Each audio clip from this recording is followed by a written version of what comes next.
Shumë njerëz nuk e dinë se është namazi sebeb për qetësi në shpirt.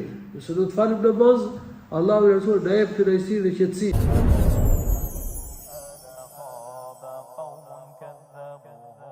Allahu na ka krijuar, ne i ka dhënë të gjitha të mirat dhe kërkon për ne që të falim namaz. Nëse robi nuk fal namaz, ai nuk është falëndërues ndaj Allahut të lartësuar. Ai nuk tregohet mirënjohës ndaj krijuesit të gjithësisë, i cili ka krijuar dhe na i ka bërë të gjitha të mirat.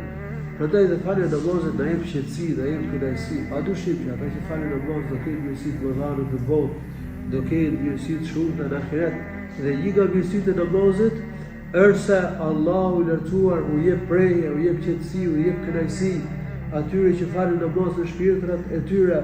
Të shumtë janë njerëzit në kohën tonë që vuajnë nga smundje shpirtërore, nga problemet psikike, nga gjendjet depresive, që nuk kanë qetësi, kanë strese. Po shumë njerëz nuk e dinë se është namazi sebeb për qetësi në shpirt. Nëse do të falim namaz, Allahu i Rasul na jep kënaqësi dhe qetësi.